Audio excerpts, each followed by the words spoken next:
Hey guys, I hope everyone's good. I just wanted to hop on here and share my jail experience with you guys. I've had so many people asking me about it. So let's talk about it. My first day in jail, first time, was super scary, of course. I cried like a little baby. I was using, so I was scared because I didn't want to be sick and have to deal with that in jail. I was fortunate my family was still around and bonded me out.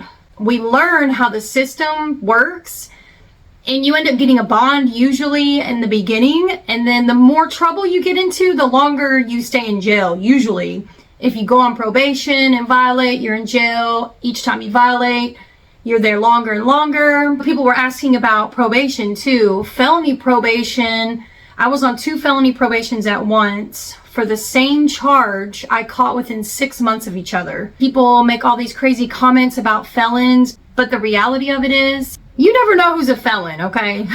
People that have money commit crimes all the time and just pay it off. They have a thing called first offender, or something else, I can't remember what it's called. Something like first offender. They offered that to me when I got in trouble, and first offender, you cannot get in trouble while you're on it, or you'll be serving jail time. So I was scared because I was using and I didn't know how to get help, so I didn't take that. Conditional relief, that's what it was. I didn't take that either. I ended up going to court for both around the same time, and I didn't take either of them because I was scared I was going to get in trouble on both of those and be stuck in jail or prison for even longer. I wish I would have done that because I ended up going to sober living right after that, and I've been clean ever since. And for all these weirdos on social media trying to guess if someone's relapsed because they're doing this or doing that, y'all need to calm down with that. That's weird to be trying to force someone to relapse or trying to rally up the troops to pressure someone saying they relapse. That's weird. That's weird. Out of all the content creators I watch, I don't sit there and judge them like, oh, I wonder if they're using right now. That's crazy. Don't do that. Why do that? And I'm going to go ahead and let y'all know, I am going to post whatever I want to post on my channel. There is only so much about the past that I can talk about. I'm trying, you guys. I'm trying to think of stuff. I'm not a machine. I don't see anybody else on social media posting the content that I post and that have been posting it for as long as I've been posting. So y'all bear with me. I am getting a little more comfortable in front of the camera. I am feeling better because I'm not stressed out from that job anymore. I'm at ease. My body is rested. And if any of you are struggling, or if these people and their weird comments bother you, don't let it bother you. Don't let people in the world bother you. You beat the odds. You're doing good. If you're not there yet, you can get there. Don't listen to people. I don't understand how another person in recovery would try to bring down anybody in recovery anyway, no matter how they choose to recover. It's weird to me that anyone would even be like that. Like, why? Why are we doing this? I was always taught not to do that. They drilled that in my head. Focus on your own recovery. When I was in sober living, when I used to go to meetings, they drilled that in my head. And I stopped worrying about everybody else, because guess what? I need to live my own life. You start focusing on everybody else, you lose yourself, and that's when you relapse. Enough about that. So, jail. Of course, the more times you go to jail, the more institutionalized is what we all call it. You get used to it, because in their mind, they're just going to jail.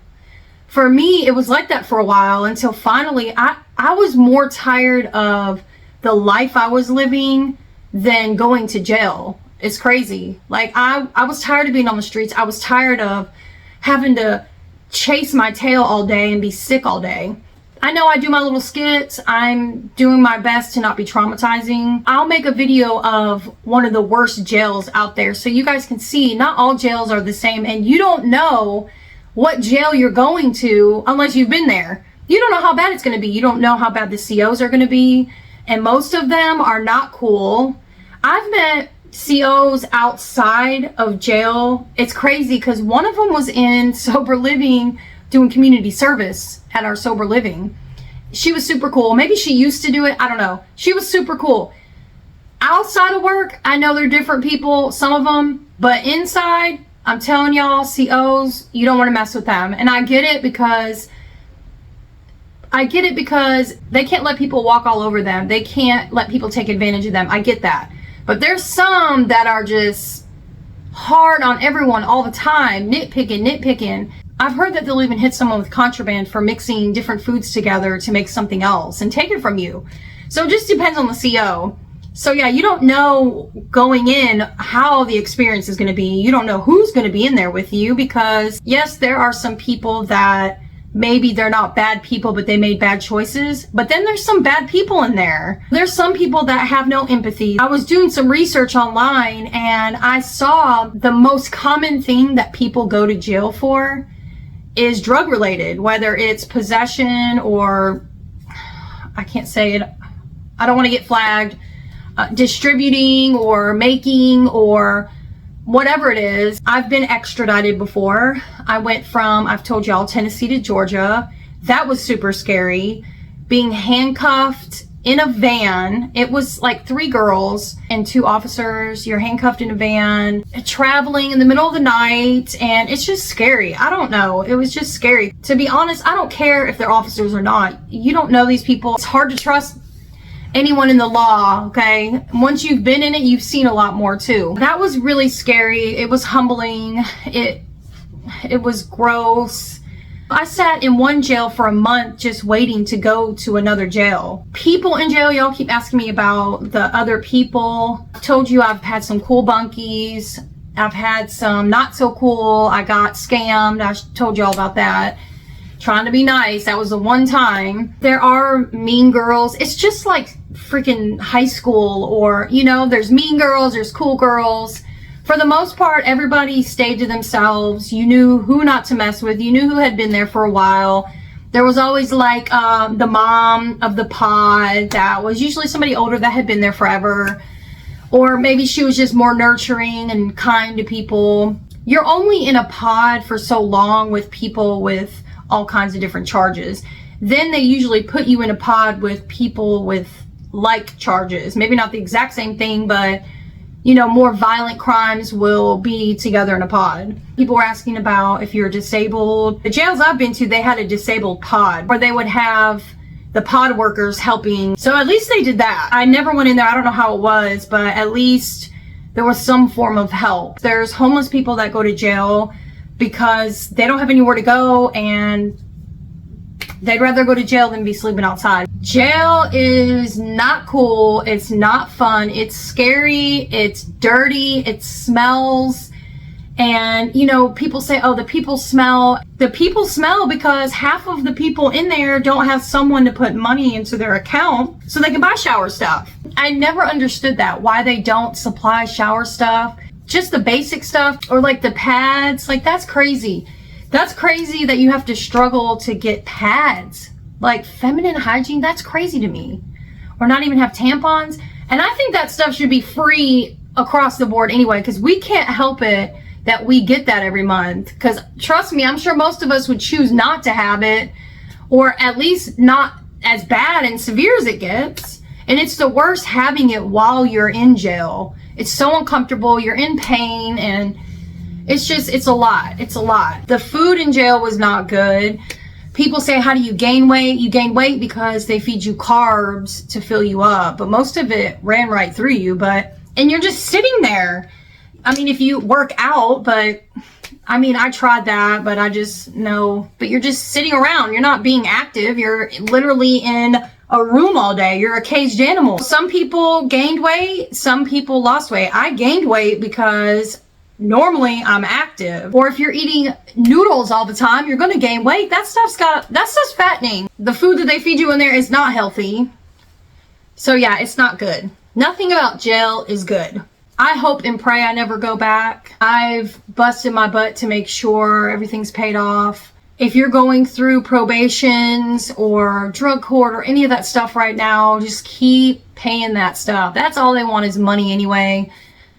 Stay clean, pass your tests, pay your stuff, get that out of the way. Because I promise you, when you get that out of the way, Oh, it's such a weight lifted off of your shoulders. If you've never been through probation, you just don't even know. It's so stressful. You're on eggshells all the time. Something else, if you are on probation, please call the courthouses and make sure you don't owe. So if probation says, okay, you're paid off, call the courthouse and make sure, double check, make sure it's paid off.